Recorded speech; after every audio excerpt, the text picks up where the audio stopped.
പോരിൽ രാവണനെ നിഗ്രഹിച്ച് ഇന്ന് എൻ്റെ കോപത്തെ ശമിപ്പിക്കും. നിനക്ക് വാനരന്മാർ നിമിത്തം തന്നെയാണ് നാശം. അങ്ങ് എൻ്റെ കഴുത്തിൽ കയറി ഇരുന്നോളൂ, എൻ്റെ ചുമലിൽ. അപ്പോൾ നിഷ്പ്രയാസം രാവണനെ നിഗ്രഹിക്കാം.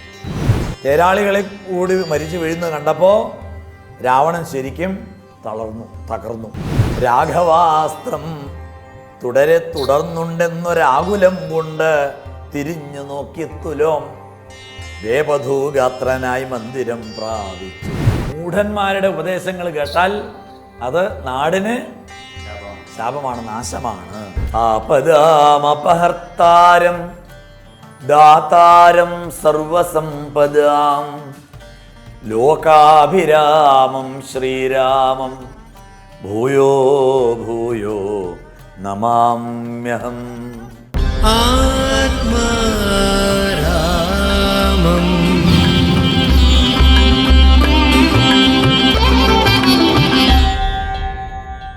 നമസ്കാരം സാർ. നമസ്തേ. അധ്യാത്മരാമായണത്തെ അധികരിച്ചുകൊണ്ട് അങ്ങ് നടത്തിക്കൊണ്ടിരിക്കുന്ന ഈ കഥാകഥനത്തിൽ നമ്മൾ വജ്രദ്രംഷ്ടവധം വരെയാണ് എത്തിച്ചേർന്നിരിക്കുന്നത്. ഇനി രാവണൻ്റെ പടപ്പുറപ്പാടാണ്. യുദ്ധം അതിൻ്റെ കാഠിന്യമേറിയ ഭാഗങ്ങളിലേക്ക് കടക്കുന്നു. ആ ഭാഗങ്ങൾ അങ്ങ് ഒന്ന് വിശദീകരിക്കാമോ? തീർച്ചയായും. ഇനി ആരെയും യുദ്ധത്തിനായിട്ട് അയക്കുന്നില്ല. നേരിട്ട് പൊരുതി ജയിക്കാനാണ് ഉദ്ദേശം. നമ്മളോടുകൂടെ വരാൻ തയ്യാറുള്ളവർക്കൊക്കെ വരാം, തേര് തയ്യാറായിക്കോളൂ എന്ന് രാവണൻ്റെ നിർദ്ദേശം. അപ്പോൾ രാവണൻ ആ സ്വർണ്ണരഥത്തിൽ അങ്ങോട്ട് കയറി ആലവട്ടം, വെഞ്ചാമരം, മുത്തുക്കുടകൾ ഇതൊക്കെ ആയിട്ട് അങ്ങനെ യുദ്ധത്തിനാണ് പോകുന്നതെങ്കിലും ഒരു രാജമര്യാദയോട് കൂടിയിട്ട് തന്നെയാണ് പുറപ്പാട്. അപ്പോൾ ആ രാജചിഹ്നങ്ങളോട് കൂടിയിട്ടുള്ള 1000 കുതിരകളെ പൂട്ടിയ വായുവേഗത്തിലുള്ള തേരാണ് രാവണൻ കയറി. അപ്പോൾ ആ രാക്ഷസ നായകൻ ഒരു നീലമല പോലെ ശോഭിച്ചു എന്നൊക്കെ അവിടെ ആചാര്യൻ പാടുന്നുണ്ട്. അപ്പോൾ ആ കോലാഹലത്തോട് കൂടിയിട്ടുള്ള പടപ്പുറപ്പാട്, മക്കൾ, മരുമക്കൾ, ബന്ധുക്കൾ, സഹോദരന്മാർ എല്ലാവരും ആ യാത്രയിൽ പങ്കെടുക്കാനായിട്ട് വന്നു ചേർന്നു. വടക്ക് ഭാഗത്തുള്ള പ്രധാന ഗോപുരം, ആ പ്രധാന ഗോപുരത്തിലൂടെ പുറത്തു വന്ന ആ രാക്ഷസന്മാരെയൊക്കെ രാമൻ കണ്ടു. ഒരു നോട്ടം കൊണ്ട് ആശയം വെളിവാക്കി രാമൻ വിഭീഷണനോട് പറഞ്ഞു, നിൻ്റെ വീരന്മാർ വരുന്നത് കണ്ടോളൂ, നീ അവരെയൊക്കെ എനിക്കൊന്ന് പരിചയപ്പെടുത്തി തരുകയും വേണം, ആരൊക്കെയാണ് വരുന്നത്. അപ്പോൾ ചിരിച്ചുകൊണ്ട് പറഞ്ഞു, സിംഹത്തിൻ്റെ ചിഹ്നമുള്ള കുടിക്കൂറയോട് കൂടിയിട്ടുള്ള തേരിൽ അമ്പും വില്ലുമായിട്ട് വരുന്നത് നമ്മളെ നേരത്തെ തോൽപ്പിച്ച ആ ഇന്ദ്രജിത്താണ്, രാവണപുത്രൻ. ബാണചാപാദികളുമായിട്ട് നീളം കൂടിയ തേരിൽ വലിയ ശരീരത്തോടു കൂടിയിട്ട് വരുന്നത് രാവണൻ്റെ മകനായിട്ടുള്ള അതികായനാണ്. പിന്നെ ആ പൊന്നണിഞ്ഞ ആനയുടെ കഴുത്തിലിരുന്ന് വരുന്നത് മഹോദരൻ. കുതിരപ്പുറത്ത് വരുന്നത് ജ്യേഷ്ഠൻ നരാന്തകൻ. വെള്ളക്കാളയുടെ പുറത്തിരുന്നു കൊണ്ട് ശൂലം കുലുക്കി വരുന്നതാണ് തൃശിരസ്. രാവണൻ്റെ മകനാണവൻ. അതിൻ്റെ അപ്പുറത്തായിട്ട് തേരിൽ വരുന്നവനാണ് ദേവാന്തകൻ. പിന്നെ തൊട്ടടുത്ത് കാണുന്നത് കുംഭകർണൻ്റെ പുത്രൻ കുംഭൻ. പിന്നെ പരിചയമായിട്ട് തൊട്ടടുത്ത് വരുന്നത് കുംഭൻ്റെ അനുജൻ നികുംഭൻ. പിന്നെ രാവണൻ ശരിക്കും ഒരുങ്ങിയിട്ടുള്ള വരവാണ്. ഇത്രയും കൊലക്കൊമ്പന്മാരെ, ഗംഭീരന്മാരെയൊക്കെ ആയിട്ടാണുള്ള വരവ്. അപ്പോൾ രാമൻ പറഞ്ഞു, പോരിൽ രാവണനെ നിഗ്രഹിച്ച് ഇന്ന് എൻ്റെ കോപത്തെ ശമിപ്പിക്കും. അപ്പോൾ രാവണൻ സൈന്യത്തോട് പറയുന്നുണ്ട്. നമ്മളൊക്കെ ലങ്കയിൽ നിന്ന് പുറത്തു പോയാൽ അകത്ത് കടന്നു. അതുകൊണ്ട് നമ്മുടെ കുറേ പേര് ശത്രുക്കൾ വരുന്നതിന് മുൻപേ തന്നെ അകത്തുണ്ടാകണം. എന്നിട്ട് ലങ്കാപുരിയെ സംരക്ഷിച്ചു കൊണ്ടിരിക്കണം. എല്ലാവരും കൂടി ഇങ്ങോട്ട് യുദ്ധത്തിന് പുറത്തേക്ക് കടക്കരുത്. പിന്നെ ഇവരോട് പോരാടാൻ ഞാൻ ഉണ്ടായാൽ മതി, വേറെ നിങ്ങളുടെ എല്ലാവരുടെയും സഹായമൊന്നും വേണ്ട എനിക്ക്, ഞാൻ തന്നെ ധാരാളമാണ്. അപ്പോൾ രാക്ഷസന്മാർ ലങ്കാപുരിയെ സംരക്ഷിക്കാനായിട്ട് പോയി. രാവണൻ വാനര സമൂഹത്തെ അങ്ങോട്ട് തള്ളി വില്ലും ശരങ്ങളും എടുത്ത് ശരിക്കും അപ്പോഴാണ് രാമൻ പോർക്കളത്തിലേക്ക് ഇറങ്ങുന്നത്. പിന്നെ അതിഗംഭീരമായിട്ടുള്ള ആ യുദ്ധത്തിന് പുറപ്പെട്ടപ്പോൾ ലക്ഷ്മണൻ ഇടപെട്ട് പറഞ്ഞു, രാമേട്ടാ എന്നെ ആദ്യം യുദ്ധം ചെയ്യാൻ അനുവദിക്കണം. അപ്പോൾ വൻപനായിട്ടുള്ള രാവനോട് ആദ്യം യുദ്ധം ചെയ്യാൻ അടിയനെ അനുവദിക്കണം എന്ന് ലക്ഷ്മണൻ്റെ അപേക്ഷ. അപ്പോൾ രാമൻ ഈ രാക്ഷസരാജനോട് എതിർത്താൽ ദേവേന്ദ്രൻ പോലും ഭയപ്പെടും. രാക്ഷസന്മാർ പല പല മായകളും പ്രയോഗിക്കും. അവർക്ക് ന്യായാന്യായ വ്യത്യാസമൊന്നുമില്ല. ആ ന്യായ ചിന്തയേ ഇല്ലാത്തവരാണ് രാക്ഷസന്മാർ. അതുകൊണ്ട് ശ്രീപരമേശ്വരൻ്റെ പ്രിയ ഭക്തനാണവൻ. ചന്ദ്രഹാസം എന്ന വാള് അവൻ്റെ കയ്യിലുണ്ട്. അതുകൊണ്ട് നന്നായിട്ട് ആലോചിച്ചിട്ട് വേണം പൊരുതാൻ. അപ്പോൾ ലക്ഷ്മണൻ ജ്യേഷ്ഠനെ തൊഴുത് ആ വില്ല് വാങ്ങി. സീതാദേവിയെ കട്ടുകൊണ്ടുപോയ ആ കള്ളനെ കണ്ടപ്പോൾ തന്നെ ലക്ഷ്മണൻ്റെ ശരിക്കും പറഞ്ഞാൽ രക്തം തിളച്ചു. അപ്പോൾ വാനര സേനാ നായകൻ തന്നെയായിട്ടുള്ള ഹനുമാൻ അപ്പോഴേക്കും കുതിച്ചു ചാടി തേർത്തട്ടിലെത്തി. അപ്പോഴേക്കും രാവണൻ ഒന്ന് ആ ആഞ്ജനേയനെ കണ്ടപ്പോൾ കുറച്ച് വിഷമായി. രാക്ഷസ രാജൻ്റെ നേർക്ക് വലത് കൈ ഓങ്ങിക്കൊണ്ട് ഹനുമാൻ പറഞ്ഞു, ദേവന്മാരെയും താപസന്മാരെയും സജ്ജനങ്ങളെയും എല്ലാം ഉപദ്രവിക്കുന്നവനാണടാ നീ. അതുകൊണ്ട് നിനക്ക് വാനരന്മാർ നിമിത്തം തന്നെയാണ് നാശം. നീ വീരനാണെങ്കിൽ നിന്നെ തല്ലിക്കൊല്ലാൻ വന്ന് നിൽക്കുന്ന എന്നെ ഒഴിവാക്കുക. കാരണം പരാക്രമശാലിയായിട്ടുള്ള നിൻ്റെ അക്ഷകുമാരനെ മകനെ വധിച്ചവനാണ് ഞാൻ. അതും പറഞ്ഞു ഹനുമാൻ രാവണനെ ഒരേറ്റ അടി കൊണ്ട് കൊടുത്തു. അടിയേറ്റ് വിറച്ചുകൊണ്ട് രാവണൻ അവിടെ വീണു. ആദ്യത്തെ അടി കിട്ടിയപ്പോൾ തന്നെ. പിന്നെ ബോധം തെളിഞ്ഞപ്പോൾ പറഞ്ഞു, ഇന്നിവിടെ വന്ന വാനരന്മാരിൽ നല്ലവനാണ് നീ. അപ്പോൾ ഹനുമാൻ പറഞ്ഞു, അതുകൊണ്ട് എനിക്കെന്ത് നന്മയാ? നമ്മുടെ അടിയേറ്റിട്ട് മരിക്കാത്തവരായിട്ട് ആരും തന്നെയില്ല. നിനക്കിപ്പോൾ അടിയേറ്റിട്ടും മരണം സംഭവിച്ചിട്ടില്ല. അപ്പോൾ ഞാൻ അശക്തനാണ് എന്ന് തെളിഞ്ഞു. എന്നാലും അല്പസമയം നമുക്ക് തമ്മിൽ പോരാടണം. ഇത് കേട്ടപ്പോൾ രാവണൻ ഹനുമാനെ തിരിഞ്ഞടിച്ചു. വാനരശ്രേഷ്ഠനായിട്ട് ഹനുമാൻ അപ്പോൾ തന്നെ ബോധം കേട്ട് വീഴും. ആ സമയത്താണ് നീലനും ഒക്കെ വരുന്നത്. നീലൻ രാവണൻ്റെ മീതെ കുതിച്ചു ചാടി 10 കിരീടങ്ങളിലും പിന്നെ ആ കൊടിമരത്തിലൊക്കെ ചാടിച്ചാടി അങ്ങോട്ടും ഇങ്ങോട്ടും.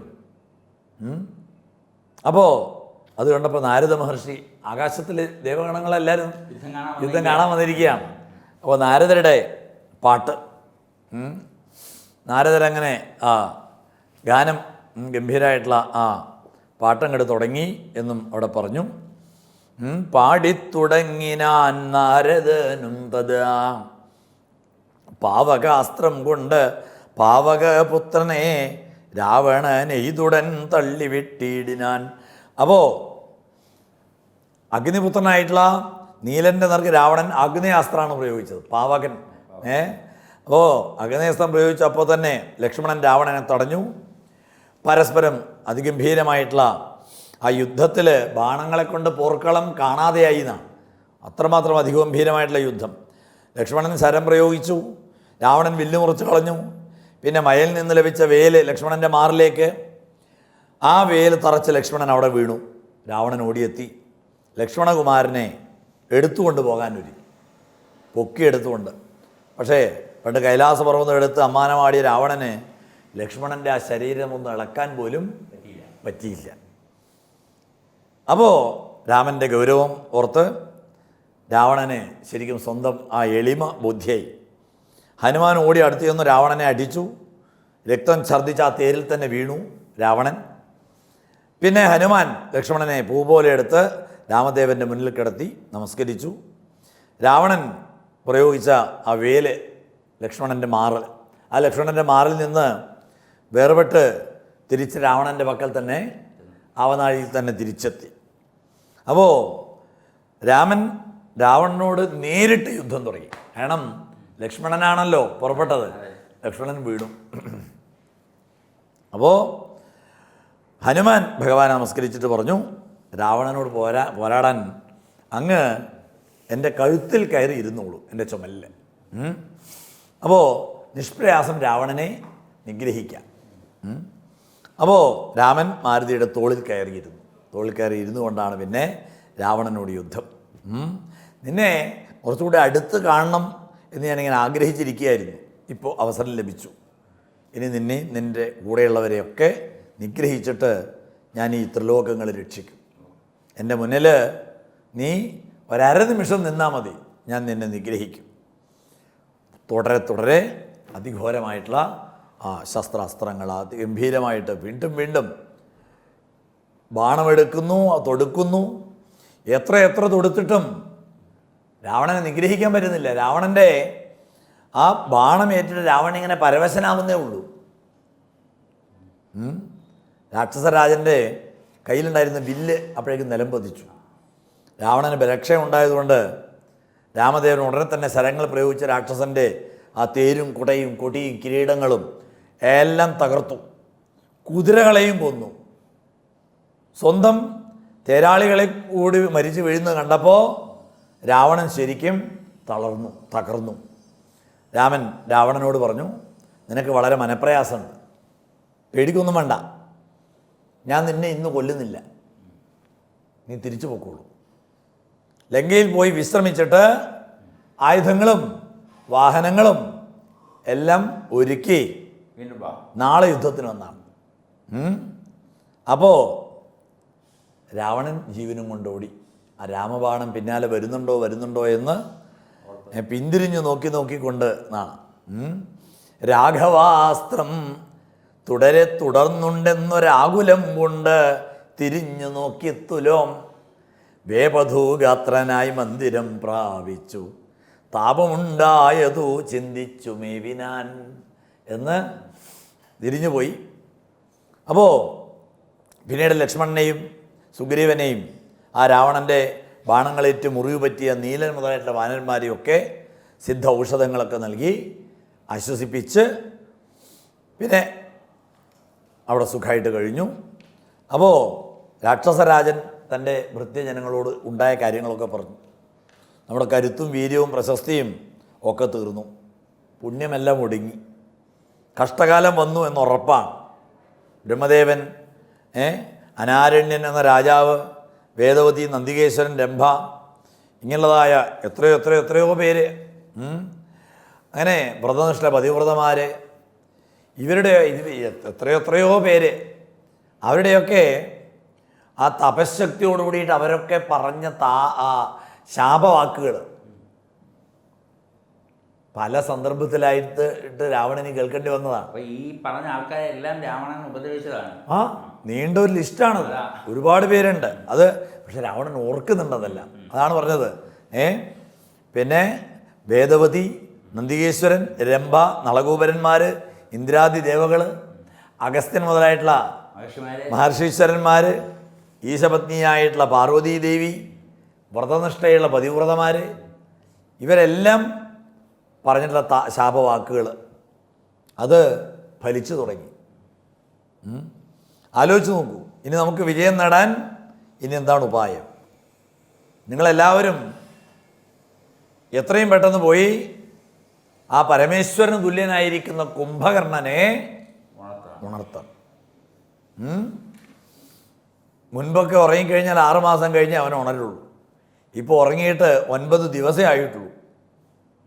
അതുകൊണ്ട് അവൻ തനിയെ ഉണരില്ല, അവനെ കുത്തി ഉണർത്തേണ്ടി വരും. അപ്പോൾ തന്നെ കുംഭകർണനെ ഉണർത്താൻ ഒരുങ്ങി പെരുമ്പറ തുടങ്ങിയിട്ടുള്ള വാദ്യങ്ങൾ ഉണർത്താൻ വലിയ പാടല്ലേ. അപ്പോൾ ഉണർത്താൻ വേണ്ടിയിട്ടുള്ള പരിശ്രമങ്ങൾ, ആന, തേര്, കുതിര, കാലാൾ തുടങ്ങിയ 4 പടകൾ കുംഭകർണൻ്റെ മാറിലൂടെ പാഞ്ഞു നടന്നു. ഇല്ല, ഒരനക്കും ഇല്ല. അപ്പോൾ കുംഭകർണൻ്റെ ചെവിക്കുള്ളിൽ 1000 കുടം വെള്ളം കൊണ്ടുവന്ന് ഒഴിച്ചു. മൂക്കിനകത്ത് വളർന്നു നിന്ന രോമങ്ങൾ ആനകളെ കൊണ്ട് പിഴുതെരിച്ചു. അത് കുംഭകർണൻ്റെ മൂക്കിൽ വളർന്ന രോമം പിഴാൻ ആനകൾ. അപ്പോൾ അതിൻ്റെ ആ രൂപം ഒന്ന് സങ്കല്പിച്ച് നോക്കണം. അപ്പോൾ ആ പരിശ്രമത്തിനിടയിൽ തുമ്പിക്കൈ തന്നെ അറ്റുപോയി ആനകൾ. ഈ രോമം പറിച്ചെടുക്കുന്നതിനിടയിൽ. അപ്പോൾ കോട്ടുവായിട്ട് കൊണ്ട് കുംഭകർണൻ ഉണർന്നു. രാക്ഷസ വീരന്മാർ അതുകൊണ്ട് സംഭ്രമത്തോടു കൂടിയിട്ട് ഓടി. കാരണം അവനെ മറ്റോ പിടിച്ച് തിന്നാലോ എന്ന് വിചാരിച്ചിട്ട്. 1000 കുടം നിറയെ മദ്യം, കുംഭസഹസ്രം നിറച്ചുള്ള മദ്യവും കുംഭസഹസ്രം നിറച്ചുള്ള രക്തവും കുടിക്കാൻ. 1000 കുടം മദ്യം, രക്തവും. പിന്നെ ഭക്ഷ്യപദാർത്ഥങ്ങൾ ആകെ കണ്ടപ്പോൾ എഴുന്നേറ്റിരുന്നു. പച്ച മാംസം, മറ്റ് ഭക്ഷണ പദാർത്ഥങ്ങളൊക്കെ ഭക്ഷിച്ചു. കൈകാല് കഴുകിക്കഴിഞ്ഞു. അപ്പോൾ കുമാരൻ്റെ മുൻപിൽ ചെന്ന് നമസ്കരിച്ചു. കാര്യങ്ങളെല്ലാം പറഞ്ഞു. എന്തിനാണ് ഉണർത്തിയത് പറയണ്ടേ? കാര്യങ്ങളെല്ലാം പറഞ്ഞ് ബോധ്യപ്പെടുത്തി. അപ്പോൾ എന്നാൽ പിന്നെ ഉടനെ ഞാൻ പോയി ശത്രുക്കളെ വധിച്ചിട്ട് വരാം എന്ന് പറഞ്ഞ് ഇറങ്ങി. അപ്പം മഹോദരൻ പറഞ്ഞു, ജ്യേഷ്ഠനെ കണ്ട് തൊഴുത് അനുവാദം വാങ്ങിപ്പോകുന്നതാണ് നല്ലത്. അപ്പോൾ രാവണനെ കണ്ടു, ചെന്നു, സന്തോഷത്തോടെ കെട്ടിപ്പിടിച്ചു. അപ്പോൾ രാവണൻ പറഞ്ഞു, ഞാൻ കരുതുന്ന പോലെയല്ല കാര്യങ്ങൾ, ആദ്യം സംഭവിച്ച കാര്യങ്ങളൊക്കെ പറയാൻ കേട്ടോളൂ. നമ്മുടെ സഹോദരിയുടെ മൂക്കും മുലകളും മുറിച്ചതിന് പകരമായിട്ട് ഞാൻ രാമലക്ഷ്മണന്മാരെ അറിയാതെ സീതാദേവിയെ തട്ടിക്കൊണ്ടുവന്ന് ഉദ്യാനത്തിൽ പാർപ്പിച്ചു. ഇപ്പോൾ ചിറകെട്ടി പാലും കെട്ടി വാനര സൈന്യമായിട്ട് ഇവിടെ വന്നിരിക്കുക. പ്രഹസ്തൻ മുതലായിട്ടുള്ള രാക്ഷസന്മാരെയൊക്കെ നിഗ്രഹിച്ചു, എന്നെ മുറിവേൽപ്പിച്ചു. എന്നെ അവരെ ശരിക്കും പറഞ്ഞാൽ കൊല്ലാതെ കൊന്നു. അതുകൊണ്ട് പ്രയാസമേറിയാണ് നിന്നെ ഇപ്പോൾ ഉണർത്തിയത്. നീ രാജാക്കന്മാരെയും വാനരന്മാരെയും ഒക്കെ കൊന്ന് എന്നെ നീ രക്ഷിക്കണം. അപ്പോൾ കുംഭകർണൻ പറഞ്ഞു, നന്നെത്രയും നല്ലതേ നല്ലുകേൾ, നല്ലതും തീയതും താനറിയാതവൻ, നല്ലതറിഞ്ഞു ചൊല്ലുന്നവർ ചൊല്ലുകൾ നല്ലവണ്ണം കേട്ടുകൊള്ളുകയിലും നല്ലതല്ലാതവർക്കുണ്ടോ നല്ലതുണ്ടാകുന്നു. ആരുടെ ഉപദേശ? കുംഭകർണൻ്റെ ഉപദേശമാണ് രാവണന്. അപ്പോൾ നന്മ പറയുമ്പോൾ, നല്ല കാര്യങ്ങൾ വിവേചിച്ചറിയാൻ പറ്റുന്ന ആൾക്കാർ നന്മതിന്മകളെ വിവേചിച്ചിട്ട് അവർ പറയുന്നതനുസരിച്ച് കഴിയണം. സീതയെ രാമന് നൽകണമെന്ന് അനിയനായ വിഭീഷണൻ പറഞ്ഞു. അത് കേട്ടിട്ട് ക്രുദ്ധനായി. നീ അവനെ നാട് കടത്തി, അവൻ പോയി. അപ്പോൾ അവനെ ആട്ടിപ്പുറത്താക്കി. അതോടെ സകല ഗുണങ്ങളും ഈ നാട്ടിൽ നിന്ന് കരകയറി. വിഭീഷണോടൊപ്പം തന്നെ സദ്ഗുണങ്ങളെല്ലാം പോയി. അപ്പോൾ ആരെയും പഴിച്ചിട്ട് കാര്യമില്ല. കഷ്ടകാലത്ത് നന്മയുണ്ടാക്കാൻ ആർക്കും കഴിയില്ല. ആപത്ത് കാലത്ത് ദുഃഖമുണ്ടാക്കാനേ ആരും ഉണ്ടാവുള്ളൂ. അതാണ് നമ്മൾ പല പല കാര്യങ്ങളിലൂടെ മനസ്സിലാക്കുന്നത്. 4 ഉപായങ്ങൾ, സന്ധിവിഗ്രഹം തുടങ്ങിയ 6 നയങ്ങൾ, ഇതൊക്കെ ചിന്തിച്ചിട്ട് കാര്യങ്ങളൊക്കെ ഉപദേശിക്കാനുള്ളൊരു നല്ല മന്ത്രിയുണ്ടോ? അതുമില്ല. രാജാവിൻ്റെ ഇഷ്ടം മനസ്സിലാക്കി രാജാവിൻ്റെ കാതുകൾക്ക് ഇമ്പമുള്ള കാര്യങ്ങൾ പറഞ്ഞു തരിക, എന്നിട്ട് രാജാവിനെ പ്രീതിപ്പെടുത്തുക, കാര്യം നേടുക. ഇതാണിപ്പോൾ നടക്കുന്നത്. അപ്പോൾ അതുകൊണ്ട് തന്നെ രാജ്യകാര്യങ്ങൾ ഉപദേശിക്കുന്ന മന്ത്രിമാരില്ല. ഭക്ഷിക്കുന്നവർക്ക് മാത്രമേ വിഷമഹാനി ഉണ്ടാവുകയുള്ളൂ. മൂഢന്മാരായിട്ടുള്ള മന്ത്രിമാരുടെ ഉപദേശം സ്വീകരിച്ചാൽ രാജ്യവും വംശവും ആയുസ്സും ഒക്കെ ഇല്ലാണ്ടാവും. അതിന് യാതൊരു സംശയവുമില്ല. അതുകൊണ്ട് നല്ലതൂ കാകോളമെന്നതു ചൊല്ലുവോർ അല്ലൽ വിഷയമുണ്ടവർക്കെന്നീ അല്ലല്ലോ മൂഢരാം മന്ത്രികൾ ചൊല്ലു കേട്ടൂടിൽ നാടും ആയുസ്സും കുലവും നശിച്ചു പോവും. ഈ ഭരണകർത്താക്കൾ മൂഢന്മാരുടെ ഉപദേശങ്ങൾ കേട്ടാൽ അത് നാടിന് ശാപമാണ്, നാശമാണ്. നേരത്തെ പറഞ്ഞ ഉദാഹരണോട് വീണ്ടും പറയുന്നുണ്ട്. ഇത് വാദ്യങ്ങൾ കേട്ട് മയങ്ങുന്ന മാനുകൾ വേടൻ്റെ അമ്പുകൊണ്ട് മരിക്കും. അഗ്നി കണ്ട് മോഹിച്ച് പറന്നെത്തുന്ന ശലഭങ്ങൾ അഗ്നിയിൽ വീണ് മരിക്കും, ചത്തുപോകും. അങ്ങനെ ആ പറഞ്ഞ ഉദാഹരണങ്ങളൊക്കെ ഇവിടെ വീണ്ടും പറഞ്ഞു. അതുകൊണ്ട് രാമൻ മനുഷ്യനല്ല, സാക്ഷാൽ ശ്രീമൻ നാരായണനാണ്. അതുകൊണ്ട് തന്നെ യോഗമായ ദേവിയായ സീതയെ എത്രയും പെട്ടെന്ന് ഇത് ഞാൻ അന്നേ പറഞ്ഞതാണ്. അതെന്തുകൊണ്ട് മനസ്സിലാക്കുന്നില്ല? ഞാൻ പണ്ടൊരിക്കൽ വനാന്തരത്തിൽ നരനാരായണ ആശ്രമത്തിൽ വസിക്കുവാൻ നാരദ മഹർഷിയെ കണ്ടു, നമസ്കരിച്ചു. മഹർഷി, അങ്ങ് ഏത് ദിക്കിൽ നിന്നാണ് വരുന്നത്? ലോകത്തെന്താ വിശേഷം? അപ്പോൾ നാരദൻ എന്നോട് കഥകളൊക്കെ പറഞ്ഞു. രാവണനാൽ പീഡിപ്പിക്കപ്പെട്ട ദേവന്മാരും മഹർഷിമാരുമൊക്കെ മഹാവിഷ്ണുവിനെ ഭജിച്ചുവെന്നും പൗലസ്ത്യ പുത്രനായിട്ടുള്ള രാവണൻ ത്രൈലോക്യ കണ്ടകനാണ്, ആ ദുഷ്ടനെ നിഗ്രഹിക്കണം എന്ന് ദേവന്മാരെല്ലാവരും പറഞ്ഞു. ബ്രഹ്മാദി ദേവന്മാർ. മനുഷ്യനാലല്ലാതെ വേറെ ആരിൽ നിന്നും മരണമില്ല എന്ന് വരം നേടിയവനാണ് ആര്? രാവണൻ. അതുകൊണ്ട് തന്നെ ഒരു കാരണവശാലും മറ്റാർക്കും രാവണനെ നിഗ്രഹിക്കാൻ സാധ്യമല്ല. അതുകൊണ്ട് അങ്ങ് തന്നെ മനുഷ്യനായി ജനിച്ച് സത്യധർമ്മങ്ങളെ പരിപാലിക്കണമെന്ന് ദേവന്മാർ അപേക്ഷിച്ചപ്പോഴാണ് മഹാവിഷ്ണു അവതാരമെടുത്തത്. അതുകൊണ്ട് എത്രയും പെട്ടെന്ന് ആ പരബ്രഹ്മം തന്നെയായിട്ടുള്ള സർവേശ്വരനായിട്ടുള്ള മായാമാനുഷവീണ്ടും കൊണ്ട് രാമനായി വന്ന സാക്ഷാൽ ഭഗവാനെ ഭജിക്കുക. ഭക്തി കണ്ടാൽ രഘുനാഥൻ പ്രസാദിക്കും. ജ്ഞാനത്തിൻ്റെ മാതാവാണ് ഭക്തി. സജ്ജനങ്ങൾക്ക് മോക്ഷം നൽകുന്നതാണ്. സകല കർമ്മങ്ങളും നേടിത്തരുന്നതാണ് ഭക്തി. ഭക്തിയില്ലാത്തവർക്ക് എല്ലാം നിഷ്ഫലമാണ്. അവർ എന്ത് പ്രാർത്ഥിച്ചിട്ടും പ്രയോജനമില്ല. അതുകൊണ്ട് എന്താ വേണ്ടത്? ഭക്തിയാണ് വേണ്ടത്. ഭക്തിഹീനന്മാർക്ക് കർമ്മവും നിഷ്ഫലം, ഭക്തിയല്ലോ സദാം മോക്ഷപ്രദായിനി എന്ന് ആരാ ഉപദേശിക്കുന്നത്? കുംഭകർണനാണ് ഉപദേശിക്കുന്നത്. അപ്പോൾ നിന്റെ സംശയങ്ങളൊക്കെ അകറ്റാനായിട്ട് പണ്ഡിതന്മാരുടെ അഭിപ്രായമാണ് ഞാൻ ഈ പറഞ്ഞത്. അതുകൊണ്ട് രാമനെ ഭജിക്കുക. വിവരമുള്ളവർ രാമനെ ഭജിച്ച് സംസാര സാഗരത്തെ തരണം ചെയ്യും. അതുകൊണ്ട് വിഷ്ണു സായുജ്യം പ്രാപിച്ച് നിത്യാനന്ദത്തിൽ ലയിച്ചുകൊണ്ട് കഴിയാൻ ഒരവസരം. അതുകൊണ്ട് ഈ മായാ വ്യാമോഹങ്ങളൊക്കെ വിട്ടോളൂ, ഭഗവാനെ രാമനെ ഭജിച്ചോളൂ. അനിയൻ പറയുന്നത് കേട്ടപ്പോഴേക്കും ദേഷ്യം വന്നു. എടാ, ജ്ഞാനോപദേശം കേൾക്കാനല്ല ഞാൻ വന്നത്. നിന്നെ ഉണർത്തിയതേ നിന്റെ ജ്ഞാനോപദേശം കേൾക്കാനല്ല. സുഖമായിട്ട് ഉറങ്ങിക്കോളൂ, നീ പോയിട്ട് തിരിച്ച് ഉറങ്ങിക്കോളൂ. നീ മഹാബുദ്ധിമാനാണെന്ന് എനിക്ക് മനസ്സിലായി. അപ്പോൾ ഞാൻ ഇതൊക്കെ കഴിഞ്ഞിട്ട് സുഖമായിരിക്കുന്ന സമയത്ത് നിന്നെ വിളിച്ചിട്ടേ നിൻ്റെ ഈ ഉപദേശങ്ങളൊക്കെ ഞാൻ അപ്പോൾ കേട്ടോളാം. ഇപ്പം എനിക്ക് സമയമില്ല.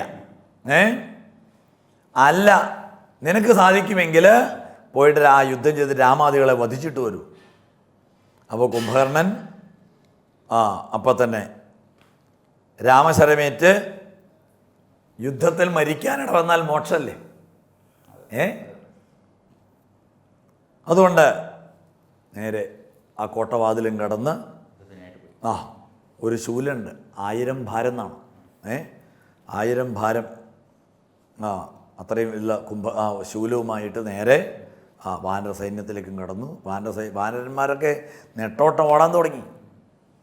കണ്ടപ്പോൾ തന്നെ എല്ലാവരും കൂടി പേടിച്ച് വിറയ്ക്കാൻ തുടങ്ങി. ആരാണ്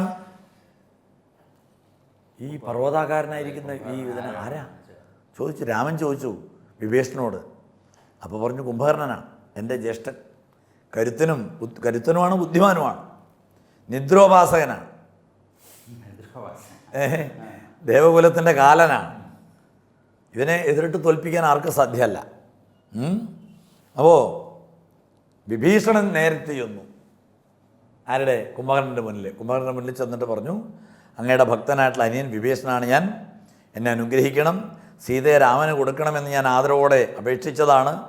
എന്നെ വധിക്കാനായിട്ട് വാളെടുത്തുകൊണ്ട് കോപത്തോടെ വന്നപ്പോൾ ഞാൻ പേടിച്ച് 4 മന്ത്രിമാരെയും കൂട്ടിയിട്ട് രാമനെ ആശ്രയിച്ചതാണ്. അപ്പോൾ കുംഭകർണൻ വളരെ സന്തോഷത്തോടെ വിഭീഷണനെ മാറോടണിച്ച് തലോടിക്കൊണ്ട് പറഞ്ഞു, നീ ധന്യനാ, നീ ഭാഗ്യവാൻ. ധന്യനല്ലോ ഭവാൻ, ഇല്ല കില്ലേതുമേ ജീവിച്ചിരിക്ക പല കാലമൂഴിയിൽ. സേവിച്ചുകൊള്ളുക രാമപാദാംബുജം നമ്മുടെ വംശത്തെ നമ്മുടെ വംശത്തെ രക്ഷിപ്പതിന്നു നീ നിർമ്മലൻ ഭാഗവതോത്തമൻ എത്രയും നാരായണപ്രിയൻ എത്രയും നീ എന്ന് നാരദൻ തന്നെ പറഞ്ഞു കേട്ടേനഹം. അപ്പോൾ നാരദ മഹർഷി പറഞ്ഞിട്ടുണ്ട് നിന്നെക്കുറിച്ച്. അതുകൊണ്ട് രാമപാദങ്ങളെ ആശ്രയിച്ചോളൂ. വിഭീഷണൻ ജ്യേഷ്ഠൻ്റെ അഭിവാദ്യം ചെയ്തു, കണ്ണീർ വാർത്തുകൊണ്ട് മടങ്ങി. രാമൻ്റെ സമീപത്തെത്തി. കുംഭകർണൻ ക്രുദ്ധനായിട്ട് അപ്പോൾ തന്നെ വാനരവീരന്മാരെ കൊന്നൊടുക്കാൻ തുടങ്ങി. അതിഘോരമായിട്ടുള്ള ആ യുദ്ധം. സുഗ്രീവൻ ഒരു മല അടർത്തിയെടുത്ത് കുംഭകർണൻ്റെ നേരെ, അതിനെ മാറിടത്തിൽ ഏറ്റുതെടുത്തിട്ട് കുംഭകർണൻ ശൂലം എടുത്ത ഒറ്റ കുത്ത്. അപ്പോൾ തന്നെ സുഗ്രീവൻ അവിടെ വീണു. സുഗ്രീവൻ വീണു മോഹാലസ്യപ്പെട്ടിട്ട്. സുഗ്രീവനെ എടുത്തുകൊണ്ട് സന്തോഷത്തോടു കൂടി നടക്കുന്നു.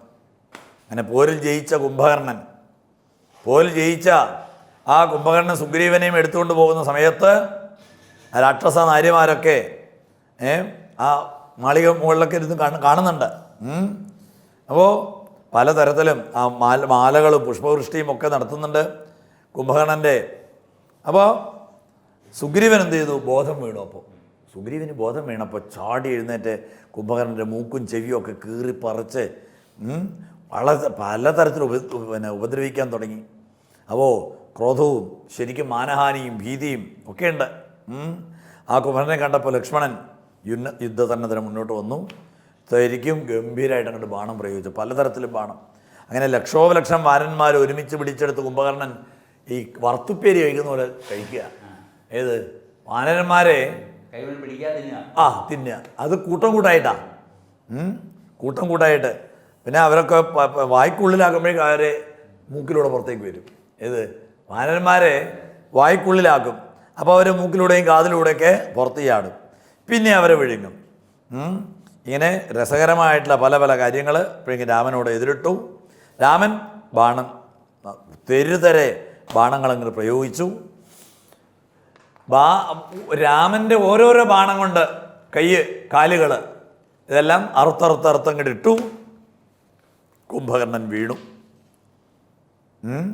കുംഭകർണൻ്റെ നിലം പതിച്ചപ്പോൾ അടിയിൽ അകപ്പെട്ടു പോയ രാക്ഷസന്മാരും വാനന്മാരൊക്കെ എത്രയോ പേര് കഥ കഴിഞ്ഞു. പിന്നെ ഇടത് കയ്യിൽ ഒരു കയ്യിൽ പോയിട്ടുള്ളൂ എന്നുള്ള നിലയിൽ കുംഭകർണൻ രാമനോട് വീണ്ടും എതിർത്തു. പിന്നെ ഇന്ദ്രാസ്ത്രം കൊണ്ട് ഇടത് കൈ മുറിച്ചു. അപ്പോഴേക്കും വീണ്ടും അലറി വിളിച്ചുകൊണ്ട് ഓടി വന്നു. 2 ബാണങ്ങളെ കൊണ്ട് 2 കാലുകളും ഛേദിച്ചു. അങ്ങനെ കൈയും കാലും നഷ്ടപ്പെട്ട കുംഭകർണൻ അവിടെ വീണു. ഇന്ദ്രാസ്ത്രം കൊണ്ട് അവൻ്റെ ശിരസ് ഛേദിച്ചു. അങ്ങനെ ഇന്ദ്രൻ എന്തെന്നില്ലാത്ത സന്തോഷമായി. ആകാശ ദേവവൃന്ദങ്ങളൊക്കെ അനുഗ്രഹിച്ചു. കുംഭകർണൻ്റെ ശിരസ് നഗരദ്വാരത്തിൽ മുറിഞ്ഞ ഉടല് കടലിൽ വീണു. സിദ്ധന്മാർ, ഗന്ധർവന്മാർ, വിദ്യാധരന്മാർ അങ്ങനെയുള്ള എല്ലാവരും ആകാശത്ത് നിറഞ്ഞു നിന്ന് ആ ശ്രീരാമചന്ദ്രൻ്റെ ആ മുകളിലേക്ക് അങ്ങനെ പുഷ്പവൃഷ്ടി അങ്ങനെ നടത്തിയതാണ്. അങ്ങനെ പുഷ്പവൃഷ്ടിയോട് കൂടിയിട്ട് സിദ്ധഗന്ധർവ വിദ്യാധര ഗുഹ്യക യക്ഷഭുജംഗ ഖഗാപ്സരോ വൃന്ദവും കിന്നര ചാരണ കിംപുരുഷന്മാരും പന്നക താപസ ദേവസമൂഹവും പുഷ്പവർഷം ചെയ്തു ഭക്ത്യാ പുകഴ്ത്തിനാർ ചിത്പുരുഷം പുരുഷോത്തമം അദ്വയം. സർ, നമ്മൾ യുദ്ധകാണ്ഡത്തിൽ ഇപ്പോൾ കുംഭകർണൻ്റെ വധം വരെ എത്തിച്ചേർന്നിരിക്കുകയാണ്. ഇനി ഏതാനും ദിവസങ്ങൾ കൂടി കഴിയുമ്പോൾ കർക്കിടക മാസം അതിൻ്റെ സ്വാഭാവികമായ പരിണതിയിലേക്ക്, അന്ത്യത്തിലേക്ക് എത്തിച്ചേരും. അപ്പോൾ നമുക്ക് ഈ എപ്പിസോഡ് ഇവിടെ അവസാനിപ്പിക്കാം. നന്ദി, നമസ്കാരം. നമസ്തേ.